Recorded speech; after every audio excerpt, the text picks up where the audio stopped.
آپ راضی ہیں اللہ پہ؟ الحمدللہ۔ میرا خیال ہے 25% لوگ بولے ہیں، اچھا بھی باقی 75% نہیں بولے۔ جاؤ بھی رابطہ کر لو جو تسی کرنا ہے۔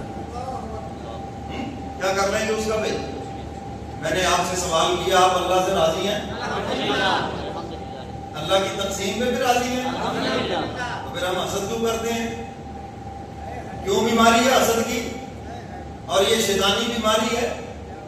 اللہ نے کیوں دے دیا، کیسے دے دیا پتہ نہیں یار، انہوں کتوں لگ گیا ہے؟ کیوں جی یہ ہے کہ نہیں؟ اور اب تعالیٰ فرماتے ہیں ام تحسدون الناس علی ما آتاهم اللہ من فضل، لوگ اس لیے حسد کرتے ہیں تو خدا نے اس پہ فضل کیوں کر دیا؟ فرمایا میرا فضل کو تمہاری چاہت کا محتاج ہے؟ تم کون ہوتے ہو بیچ میں ٹانگ پھنسانے والے؟ میں جس پہ چاہوں جب چاہوں اپنا فضل کر دوں، میرا فضل کسی کی چاہت کا محتاج نہیں، فضل بھی میرے فضل و کرم کا محتاج ہے۔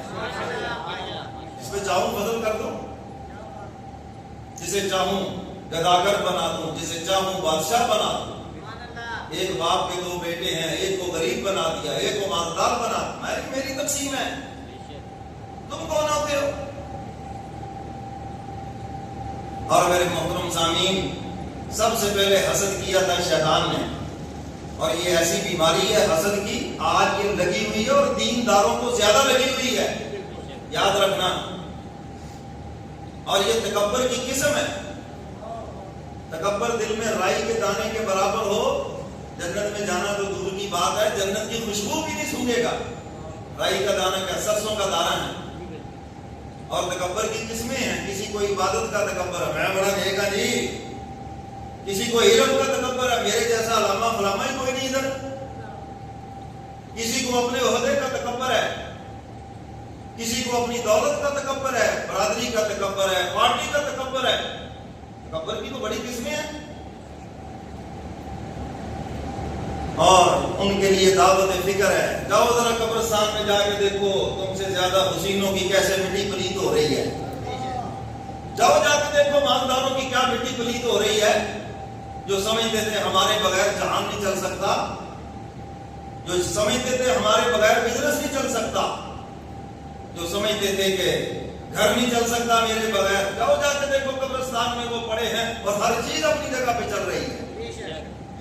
اور شاعر نے دعوت فکر دی ہے، جاگو رے غریباں پہ نظر ڈال بے عبرت، وہ کھل جائے گی تجھ پر تیری دنیا کی حقیقت، اور عبرت کے لیے ڈھونڈ کسی شاہ کی تربت، اور پوچھ کے کہاں ہے وہ تیرا شان حکومت، کہاں ہیں تمہارے وہ فوج کے دستے، کہاں ہیں وہ تمہیں سلوٹ کرنے والے، کہاں ہیں تمہارے آگے پیچھے پھرنے والے، آج کتنے سال ہو گئے تمہاری قبروں پہ کوئی پھیرا ڈالنے والا بھی نہیں آیا، اور عبرت کے لیے ڈھونڈ کسی شاہ کی تربت، اور پوچھ کے کہاں ہے وہ تیرا شان حکومت، اور کل تک جو بڑا تھا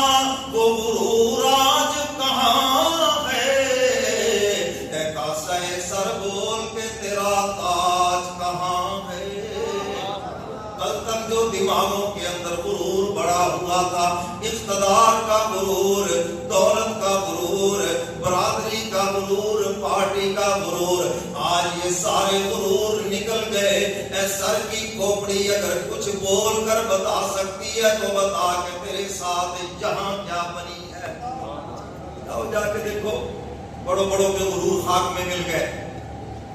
تو میرے محترم سامعین، نیک انسان کے سامنے جب جنت کا منظر رکھا جاتا ہے تو میں یہ عرض کر رہا تھا کہ اللہ کی تقسیم پہ راضی رہو، اللہ کی تقسیم پہ۔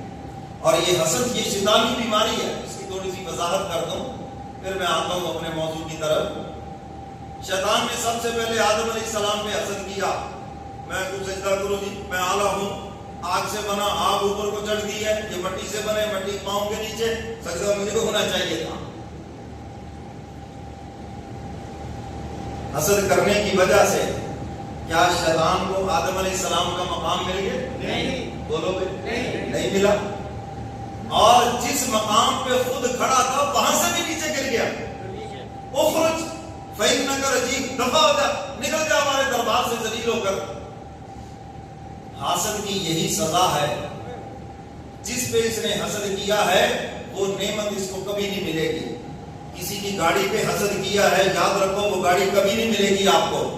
کسی کے مکان پہ حسد کیا، کسی کی دولت پہ حسد کیا، کسی کے بزنس پہ حسد کیا، کسی کی کسی بھی نعمت پہ آپ نے حسد کیا ہے، یاد رکھو جب تک توبہ نہیں کرو گے، اللہ سے معافی نہیں مانگو گے، وہ نعمت تمہیں کبھی بھی نہیں ملے گی. میں دلیل سے بات کر رہا ہوں، جذبات سے نہیں. اور اگر وہ نعمتیں تمہارے پاس ہیں تو پھر بھی کان کھول کے سن لو، سلامت نہیں رہیں گی، بہت جلدی ہاتھ سے نکل جائیں گی. شیطان جس مقام پہ کھڑا تھا، چپے چپے پہ عبادت کرنے والا جس مقام پہ کھڑا تھا وہاں سے نیچے گرا، ذلیل ہو کے خدا کے دربار سے نکلا. اگر تم نعمتوں پہ حسد کر رہے ہو، کسی کی گاڑی پہ حسد کیا ہے اور اپنے پاس گاڑی ہے تو تمہاری گاڑی سلامت نہیں رہے گی، ایسی مجبوری پڑے گی، نکل جائے گی ہاتھ سے. وہ نعمت تمہارے پاس نہیں رہے گی. یہ بڑی تمہیں گر کی بات بتا رہا ہوں، اور میں نے یہ بہانہ صحیح بیان میں بھی یہ بات عرض کی تھی، ہزاروں نعمتیں آپ کے مقدر میں ہیں، آپ کا حسد دیوار بن کے بیچ میں کھڑا ہے. آپ حسد چھوڑیں گے، اللہ کی تقسیم پہ اعتراض چھوڑیں گے اور اللہ سے معافی مانگیں گے اپنے اس جرم کی، تو پھر دیکھنا ہزاروں نعمتیں کتنی جلدی تمہاری جھولی کے اندر آ جاتی ہیں. یہ ممکن ناممکن مشکل، یہ میرے آپ کے الفاظ ہیں. اللہ کے لیے کوئی مشکل نہیں، کوئی ناممکن نہیں. کن فیکون، وہ حکم دیتے ہیں، ہر چیز ہو جاتی ہے.